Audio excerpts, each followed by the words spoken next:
Me preguntaron varias veces, personalmente, y salió también en la prensa escrita y oral, ¿por qué China siempre lleva argentinos a su programa? A mí nunca se me había ocurrido pensar, porque nunca pensé que estaba cambiando de país cuando voy de la Argentina al Uruguay o viceversa. O sea que si hubiera llevado un chileno, un peruano y un mexicano, no me hubiera sorprendido la pregunta, pero me sorprendió porque yo nunca pensé que estaba llevando un extranjero a mi programa. Hace mucho tiempo en la Argentina me dieron un premio y era la primera vez que lo recibía una persona que no era argentina. Y cuando yo dije, agradezco mucho este premio, que sé que es la primera vez que se le da a un extranjero, el presidente del jurado del Fondo Nacional de las Artes me dijo, usted no es extranjera, usted es uruguaya. Yo viví siempre con esa idea en la cabeza en los 20 años que vivo en la Argentina, que éramos lo mismo. Y cuando yo empecé en el programa pensé en personajes argentinos que por una u otra razón estaban vinculados a la realidad uruguaya y a los cuales yo tenía acceso, porque yo vivía del otro lado de esa avenida ancha que se llama Río de la Plata, que para mí es como la avenida Brasil que está aquí enfrente de nosotros, o como la calle 21 de septiembre en la cual vivo. No tenía la sensación de que traía un extranjero, traía, como me dijeron a mí, usted no es extranjero, usted es uruguaya. Para mí Lupi no es extranjero, ni Susana Jiménez, esas son argentinos, son rioplatenses. Pero hoy, para darles el gusto, para que no me critiquen diciendo que traigo argentinos, les traigo un uruguayo, de lujo. Se llama Leandro Silva Delgado. De hablar de un tema que no es muy conocido ni muy frecuentado por la gente que charla en televisión. Es un tema nuevo. ¿Saben qué tema es? ¿Quieren saberlo? Esperen el próximo bloque.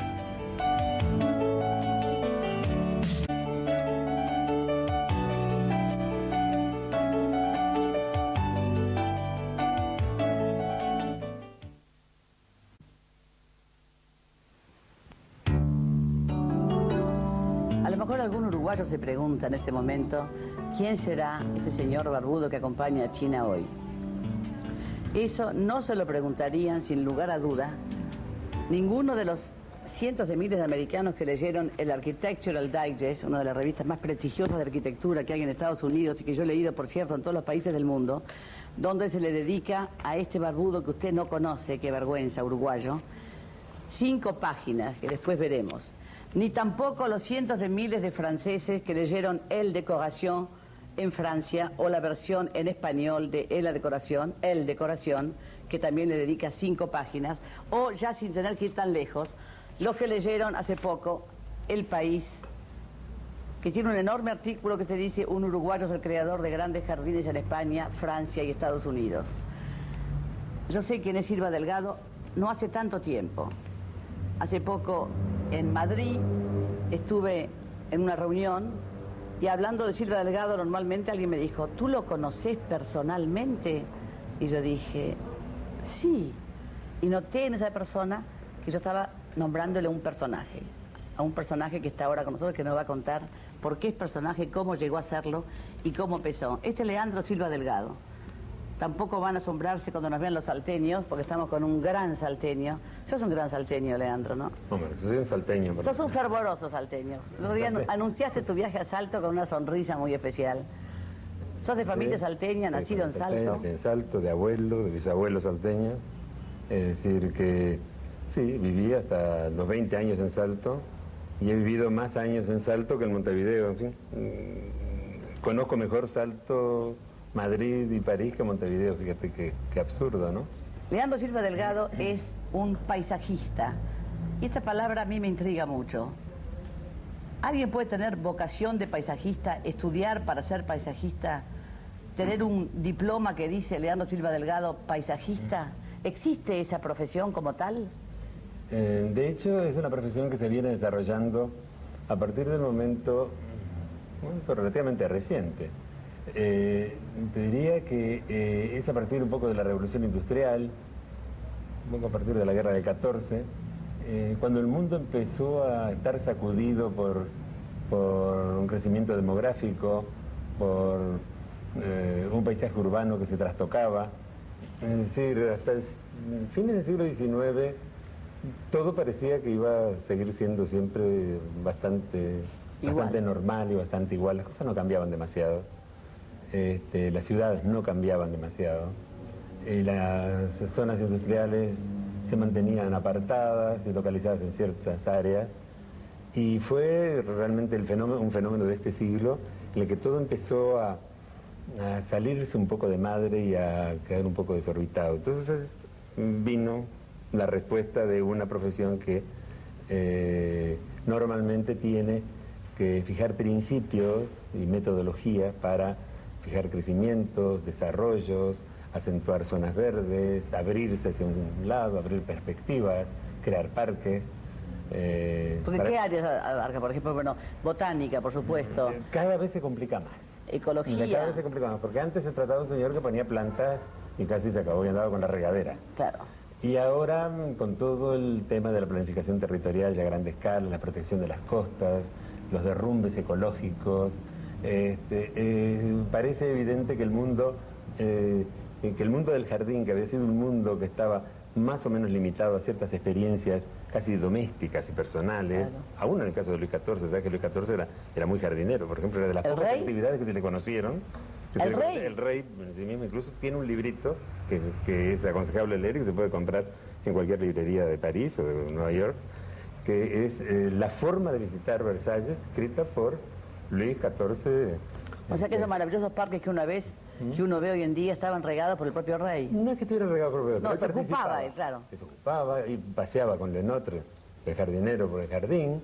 Y el libro es muy gracioso porque el libro te dice, por ejemplo, dónde hay que detenerse, mirar para la derecha, extasiarse con los juegos de agua, caminar un poco más, una cosa muy teatral. Participar de los juegos de los juegos de agua o del ballet, visitar los jardines de naranjos. Es decir, te va contando todo lo que hay que hacer. Era una cosa muy, por eso te digo, era una cosa muy encantadora. Entonces, poco a poco el jardín ha ido perdiendo, digamos, ese carácter que durante doméstico, muy alta burguesía en el siglo XIX. Antes ya le sabemos la historia, está más ligada a las casas reales, a los grandes jardines, etcétera. Pero el siglo XIX fue la eclosión de los grandes jardines de la buena burguesía inglesa, francesa, etcétera, que los has visto. Ahora, tú estudiaste concretamente tu carrera de paisajista en París. Yo estudié mi carrera de paisajista en París. Yo empecé a estudiar arquitectura aquí. Tuve la suerte de tener algunos maestros uruguayos fenomenales, unos arquitectos, entre otros un tío tuyo, Alberto Muñoz del Campo, que desde el primer momento, que además me conocía bien, me animó mucho. Nunca le pareció una cosa estrafalaria y rara, me estoy hablando hace 30 y pico de años. Y me animó mucho y me decía, tienes que aprender esto y tienes que ir acá, y cuando vayas a Francia... ¿No me pareció raro que yo tuviera la vocación de paisajista y que yo insistiera en querer ser jardinero, digamos? Porque no era muy corriente hace 30 y pico de años hablar de la carrera de paisajista, entre otras cosas porque aquí no había posibilidad de hacer la carrera. Te diría que no es muy corriente ahora. Muy corriente ahora, bueno, no había posibilidad de ir a ninguna. Estaba Burle Marx en Río. Burle Marx se supone que es el gran paisajista latinoamericano, ¿no? Latinoamericano, que ha tenido una enorme importancia en todo el movimiento contemporáneo del paisaje. Yo quiero interrumpirte diciendo que yo estaba viviendo en Caracas hace años y llegó Burle Marx, y vi en los diarios con grandes titulares, llega Burle Marx a Caracas. Y yo no sabía quién era y me daba vergüenza preguntar quién era ese personaje que llegaba. Pensé que era un pariente de Carlos Marx o de los hermanos Marx, qué sé yo. Y me dicen, es un paisajista brasilero y fue la llegada de un personaje que llegaba en ese momento a Caracas, que era exclusivamente eso que es Leandro hoy en día, un paisajista. Burle Marx llegó a Caracas cuando tú le diste para diseñar el Parque del Este, que es un parque muy importante de Caracas, y muy bonito, por cierto. Y efectivamente, Burle Marx ha centrado, si quieres, toda su actividad en renovar el diseño del jardín a partir de la utilización de plantas americanas y de plantas que nunca habían sido utilizadas en jardinería. Es decir, la paleta del jardín es una paleta muy restringida de los egipcios aquí, en todas las carreras siempre se han usado las mismas cosas. ¿Sí? Se enriqueció un poco con los viajes de los ingleses hacia el Extremo Oriente, pero la rosa, el clavel, la violeta, la azucena lo usaban los romanos. Siempre lo mismo. Siempre más o menos lo mismo. Y yo te diría que sí, que efectivamente en el siglo XIX hibridaciones y trabajos que se han hecho en jardinería y en horticultura han ampliado esa paleta. Pero Burle Marx se internó en la selva, en el Mato Grosso, en el Amazonas, y empezó a hurgar y a traer plantas y a cultivarlas en su propio vivero. Y el utilizar plantas, algunos de las que nos rodean por aquí, entraron, digamos, en el juego comercial a partir de entonces, como todas las aráceas, los philodendron, los caladium, los anthurium, la mayoría de esas plantas crecen maravillosamente bien en Brasil y hay una tremenda cantidad de variedades. Pero yo no quiero, perdóname que te interrumpa, sí. pero no quiero perder tu itinerario de vida. Cuando estás en Montevideo se asombra la gente de que quiere ser paisajista, algunos arquitectos te ayudan, uno de ellos es Muñoz del Campo, y tú insistís con tu idea fija de arquitectura y paisajismo. Insisto hasta que me doy cuenta que me tengo que ir. Tuve la ocasión, porque yo estaba haciendo también una carrera de pintor, en salones nacionales, bienales de San Paulo, etcétera, y eso me facilitó empezar a salir del Uruguay como pintor. Es decir, yo fui pintor antes que nada. Fui pintor y pintor de éxito. Yo a los 22 años estaba exponiendo en la Bienal de San Pablo. Y sí, yo hacía ruido como pintor a cierto nivel, digamos, es decir, era un pintor que prometía. Y eso me permitió empezar a salir, vincularme a ciertos movimientos internacionales y salir, digamos, de la cáscara concreta. ¿Eras pintor paisajista o no necesariamente? Un pintor completamente abstracto. ¿Abstracto? Sí. Hice primero paisaje, trabajé un poco ligado a un poco a la escuela de Torres, a través de algunos discípulos, y después me lancé a la abstracción para volver de nuevo a la figuración más tarde. Se puso en París, se puso en el Museo de Arte Moderno de París, en fin, tengo mi carrera de pintor. Pero el salir fuera se concretó, había dos o tres posibilidades. Una posibilidad era ir a estudiar a Berkeley, en California, que es una gran escuela. Esa a veces es tal vez una de las primeras grandes escuelas de paisajismo del mundo. El Landscape Department de Berkeley. Después había otra en Versalles, había otras en Alemania, en Inglaterra, y yo obtuve una beca para ir a Versalles. ¿En Versalles mismo? En Versalles mismo, pero así, al lado de Chateau, ¿no? Al lado del jardín. Es decir, que todas las rabonas, las horas libres... Te ibas al castillo de Versalles. Yo he visto Versalles bajo la nieve, con sol, con otoños fabulosos, con veranos, pasé años ahí. Y esa escuela me permitió estudiar de una manera un poco sistemática, seguir una metodología de estudio, estudiar suelos, estudiar botánica, estudiar ecología.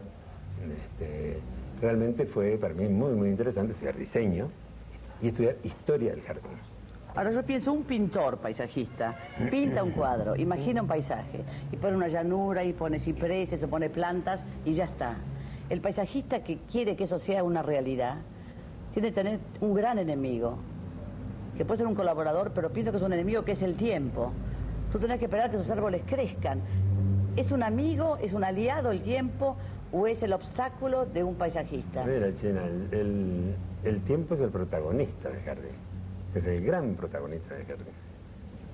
Pero exige paciencia, tú tenés que esperar. Es el que manda todo, es el que rige la estética del jardín. Es el que ritma las estaciones, el cambio de las formas, la forma en que se consolidan aristas, ámbitos. Todo eso es el tiempo el que a mí me causa, te voy a contar una cosa que la cuento en un minuto, la impresión que tuve cuando volví después de muchos años a Salto y vi uno de mis primeros jardines, plantados, fíjate cómo, con muy poca ciencia, con mucha paciencia, sí, porque teníamos que regar en condiciones increíbles, porque era un sitio muy duro, en el medio del campo. Y un amigo mío, que tenía un gran entusiasmo por los jardines, un gran entusiasmo por mi vocación, me dijo, lo que tenemos que hacer así, aquí es un parque, con conciencia, claro. ¿Parque eso, Gabriel? Vamos a hacer un parque, digo. Un parque, y si plantamos 2 hectáreas y pico de árbol. Y cuando regresé después de muchos años, y me encontré con lo que había sucedido allí, lo que el tiempo había inventado o reinventado sobre mi intención, me quedé absolutamente asombrado, porque en muchos aspectos tiempo es tremendo, pero el tiempo también mejora, entre otras cosas, sobre todo tratándose de jardín, mejora las cosas, ¿no? Porque uno vincula el tiempo, como por ejemplo el famoso chiste del americano que le pregunta a un inglés qué maravilla es su césped, cómo se hace, es muy simple, se riega todos los días a la misma hora durante 600 años. Y uno vincula eso con lo que demora una planta en crecer, apenas una hojita que crece. Tú plantás un jardín, yo te puedo pedir un jardín maravilloso para dentro de un mes y tú me decís sí o no. Tú crees en sacar un árbol de un lugar y llevarlo a otro, plantás la semilla, ¿O ya pones la planta? Yo te digo que en el jardín hay una cosa que es importantísimo, que es el usuario, el dueño, el que lo va a cuidar. Es como cuando tú regalas un gato a una persona que le gustan, que le gustan mucho, que no le gustan nada los gatos. El gato va a tener un destino muy diferente según donde caiga. O sea que la mano verde es importante. Yo te digo que con el jardín pasa algo muy parecido, Es decir, hay una evolución del jardín. Hay una especie, hay una forma de acentuarse sus rasgos y sus aristas y sus cosas y de crecer entre una persona que lo observa. Eso que dice la gente que hay que hablarle y todo eso. Lo que hay que hacer evidentemente es observar las plantas. Tú al observarlas vas constatando que ahí pasan cosas, que crecen, que están mejor, hay plantas más sedientas que otras, yo me he dado cuenta. Que piden agua, que otras que no piden nada. Entonces la observación de un jardín, el seguimiento que haces, ese seguimiento es una mezcla extraña de ternura, de afición, de ciencia y de intuición. Y de intuición probablemente. Existe la mano verde, la gente que sabe instintivamente que esa planta es sedienta y la otra no. ¿Sabes? Es interesante analizarlo. Por ejemplo, yo a mí, aquí en Uruguay en este momento, te diría que me quedo muy impresionado, no tanto con la alta jardinería, entre comillas, que se puede ver en ciertos sitios, en ciertos lugares, en ciertas playas de moda. Me quedo más impresionado con la jardinería de las viejas, de pueblo. Y la jardinería de los rancheríos. A puro instinto. Son absolutamente prodigiosas las cosas que llegan a hacer. Con un tarrito al lado del otro, y medios encimados y con poca agua y regando en condiciones difíciles. Y ves cosas lindas. Pero hay como una estética propia, ¿sabes? Además donde se mezcla la menta y el toronjil con un limonero por ahí y algunas otras. Muy interesantes. La seguimos en un minuto.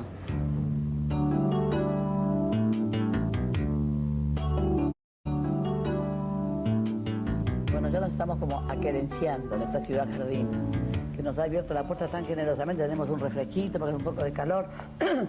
Ustedes se perdieron el abrazo que se dieron al llegar Silva Delgado, porque no hay casualidades, sino causalidades, como dice la gente, ¿no? Y el dueño de ese lugar es salteño. Entonces estos dos salteños se dieron un abrazo homérico cuando llegamos aquí. Leandro, tú me dijiste algo muy simpático recién que me impresionó, de el instinto de algunas señoras que tú ves en algunos ranchitos, de gente de condición obviamente humilde, que tienen sin embargo gracia y un instinto, no sé, artístico para colocar sus plantitas en sus latitas. ¿Tú lo has visto acá concretamente eso? Mira, yo te diría que yo creo que esa es la gran jardinería del Uruguay. Es la decir, casera. Esa jardinería casera, media de rancherío, no de rancherío muy muy pobre, porque ya todos sabemos desgraciadamente cómo son, en qué condiciones viven, gente muy modesta de este país. Pero hay un tipo, digamos, de casita pobre, incluso de ranchito, que está habitado desde hace años, en el que el diálogo se ha ido decantando, y la relación con el entorno, y la relación con las plantas, y las señoras, en este caso a veces viejas señoras de nuestro campo, de ¿Has nuestro hablado pueblo, con ellas? las cuales he hablado, y con las cuales tengo una relación de toda mi vida, por otra parte, porque no te olvides que yo soy de pueblo, no soy de ciudad. He descubierto una relación de continuidad con el entorno, y eso es muy importante en jardinería, es decir, y les hablan a sus plantas. poder hablarle, y tienen una forma además curiosísima de referirse a las plantas, que a mí me divierte mucho cuando dicen, a ella no le gusta el lugar donde la puse, y ella está enojada, pero yo no la voy a cambiar todavía porque tengo que esperar a la primavera para cambiarla para otro sitio, ¿no? Ella le dice a la planta. Ella está aquí porque la puse aquí, ella está enojada, o ella no le gusta este lugar, o ella quiere más agua. Qué lindo. Y hay francamente una relación con las plantas, un conocimiento de su evolución y todo, que es absolutamente entrañable y que da como resultado, una forma de jardín muy simple, muy elemental, muy pobretona, pero con una gracia y una armonía increíble, porque se lo saben muy bien. El paisaje es uno de los pocos lujos que se puede dar a la gente, que la gente quizás no sepa, que está al alcance de la mano más de lo que uno cree. Yo tengo un amigo que es un jubilado, un pensionado, que tiene una pensión mísera, y que cuando hablo con él siempre está con una cierta amargura y está ali caído, pero siempre que me cuenta que puede ver la puesta de sol entre unos árboles que dan a la ventana de donde él vive, ahí como ves que hay un momento del día en que el hombre es feliz, porque se acostumbró a admirar el paisajecito que le da la ventana de su dormitorio. Tú sos consciente de lo que has hecho en tu casa de Segovia, de lo que ha hecho que el arquitecto Harold Dyson te mande un periodista y te mande un fotógrafo y que la revista él haga lo mismo en tu enorme jardín de Segovia, ¿tú tenés un diálogo con la planta, con el paisaje? Bueno, ¿Cómo llegaste a esa Segovia tan árida y tan difícil, este sudamericano que te ¿sabes han cómo visto? llegué? Llegué con gripe. Llegué con gripe y me tuve que quedar la primera vez 15 días en la cama porque tenía muy poca plata y no quería hacer cosas raras de manera de no complicarme ni la vida ni la salud. Y entonces lo que hice fue acostarme muy temprano, tomar la sopita caliente que me daba la dueña de la pensión. Y estuve en Segovia mucho más de lo que está una persona, un turista normal. Sano, sin gripe. Y entonces empecé a hacer pequeños paseos de convaleciente por los alrededores y me metí en la cama. Y entonces fui conociendo Segovia después de una gripe, que yo sabes lo que es eso, pero es muy especial. Empezás como a recobrar la vida, a darte cuenta que aquello está muy bonito y que el sol calienta bien y que te vas sintiendo mejor cada día. Y así conocí Segovia. Cuando años después, varios años después, pasé por Segovia y teníamos ganas de comprar alguna cosa fuera de Madrid, cuando estoy contando era antes de haberme ido a París y todo eso. Cuando no tenías plata. Y cuando no tenías, no te creas que ya, más o menos como ahora. Pero menos plata y más problemas, sobre todo, y más inseguridades. Y entonces me di cuenta que alrededor de Madrid, uno de los sitios entrañables que tenían alguna significación para mí, si quería comprarme alguna cosa, algún retiro o alguna casa así para tener mi jardín y para tener mi jardín experimental, que me importaba mucho como paisajista, tener un lugar donde poder plantar, observar, comparar. Eso en Madrid no tenía lugar para hacer eso. Entonces pareció que el sitio era Segovia. No era ni Toledo, ni Ávila, ni Aranjuez, sino que era Segovia, que era para mí una ciudad con historia y con recuerdos y con nostalgia, ¿no? Pero ¿por qué hablan con tanto, dicen todas las revistas, hacen hincapié, en el asombro de los segovianos? Cuando vieron este uruguayo, que a lo mejor no saben ni dónde quedaba Uruguay, esos campesinos segovianos, que elegía su lugar que es tan o árido, o muy frío en invierno especialmente, o muy caluroso en verano, muy poco adecuado para tus planes de jardinería. Efectivamente, los segovianos, la gente que me rodeaba, que además nos llaman a Julia, a mí nos llaman los uruguayos de Madrid. Estos son los uruguayos de Madrid. Sí. Se asombraron mucho de mi proyecto de plantar y de rastrillar y de perder tiempo con plantas que ellos no entendían muy bien qué mecanismo y qué interés podían tener. El segoviano, el castellano en general te pregunta, ¿y esto qué da? ¿Esta planta qué da? Bueno, naturalmente te ponen figurillas cuando tienes que explicarle lo que da un ciprés, claro. Le puedes decir que da sombra, que en Castilla ya es bastante. Porque yo no sé, el metro cuadrado de sombra, si se pudiera vender realmente, se pudiera valorar, a ver cuánto habría que cobrar el metro de sombra en tierras castellanas, que como tú sabes son tremendas, tórridas en verano, ¿no? Y el asombro también era porque efectivamente hace mucho frío en invierno. Hay temporadas con mucha nieve, llueve y hace frío, y hay unas noches serenas, heladas, donde el termómetro baja a 16, 20 grados bajo cero. Es fundamental en la planta saber que el frío la destruye, que el calor la destruye, me imagino. Es lo primero, ¿no? Y la vegetación que tú puedes plantar en Segovia es una vegetación muy especial, que está condicionada por estos, que tiene que saber soportar todo esto, tiene que saber hacer esas piruetas ante la vida. La nieve y aguantar los 40 grados.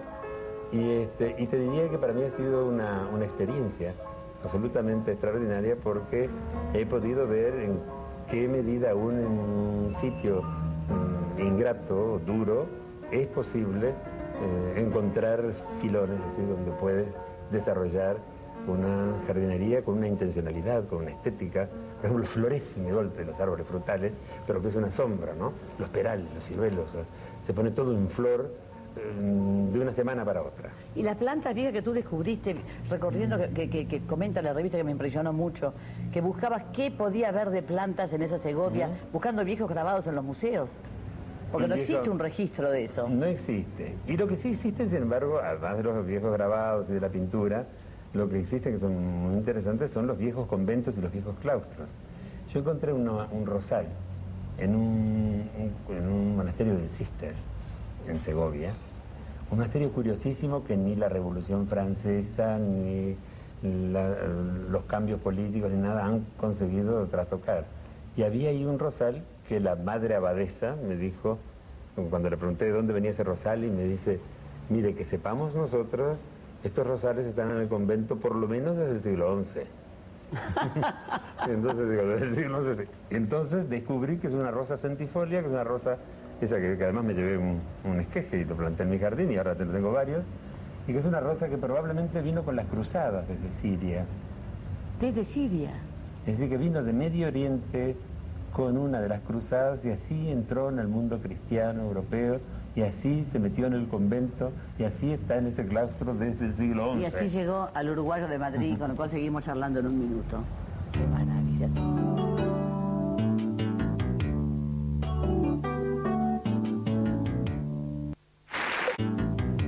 Tenemos poco tiempo, Leandro, qué horror, cómo se nos va. Pero yo quiero que tú hables de este jardín botánico de Madrid que te dieron para que embellecieras o algo, no sé, que lo rehicieras, que lo rearmaras, en el año que es 1977.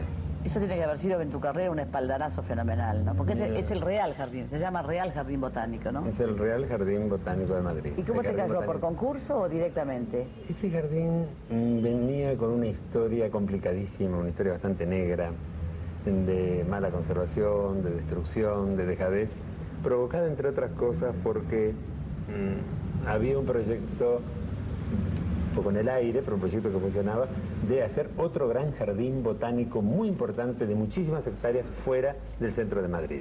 Entonces se justificaba mal hablar de este jardín, es decir, se le había dejado de lado como cosa ya perdida y pasada.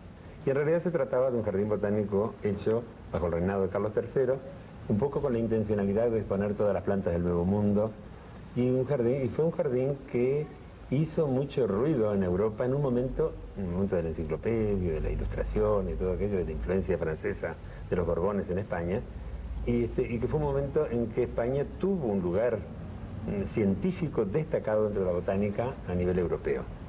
Es decir, que es un jardín que tiene una historia mucha historia y tiene un trasfondo importante para tener en cuenta. Y resulta que este jardín, por distintas razones que te digo, fue perdiendo gracia, no estaba bien cuidado. No estaba abierto al público. Se cerró. Llegó a cerrarse. Llegó a cerrarse por imposible, por lo mal que estaba. Se podó mal. Vinieron unos asesores que en determinado momento, unos asesores ingleses que aconsejaron un tipo de poda, no fue bien interpretado el asesoramiento que se hizo y el jardín se iba hundiendo en medio de polémicas. Y un día me pidieron a mí un estudio, una especie de rapport, que dijera lo que pensaba de lo que se estaba haciendo, y así entré en vinculación con el jardín. Y realmente el estado del jardín era desastroso porque además se habían hecho actuaciones y una de ellas había una gran amenaza, fíjate, muy curiosa, que era la posible construcción de un enorme museo que se iba a dedicar totalmente a la obra de Goya en el medio del jardín, lo cual ya liquidaba el jardín, que no era demasiado grande, se convertía en un corredor verde alrededor del Museo Goya. Entonces yo empecé a tratar de salvar la batalla, primero teórica y a nivel periodístico, de que era un jardín creado por Carlos III. ¿Y qué decían de este uruguayo que se metía ahí? Estamos sorprendidísimos. Bueno, llegó a publicarse un titular, una vez yo no sé si en qué diario, en el Madrid, o en el diario 16, que recién había salido, decían, bueno, ahora después de todo lo que sucede con el jardín botánico, hay un uruguayo que dice que lo va a arreglar. O sea, como el récord del horror. Entonces, ahora esto ya... Tiro de gracia. Pobre jardín es el tiro de gracia. Y efectivamente, mi actuación en el jardín empezó lentamente a raíz de que yo aconsejé restaurar un trozo bastante pequeño con un poco de dinero que quedaba de un préstamo que le había hecho el ministerio acá. Entonces se restauró un trozo y en ese trozo descubrí varias cosas, entre otras que había fuentes enterradas que las saqué a luz, que había, un trasfondo de diseño que era rescatable. Cuando ministros, secretarios, gente de gobierno, botánicos, vieron aquello y dijeron, qué bien todo esto, y esto no se podría agrandar un poquitito. Y me dieron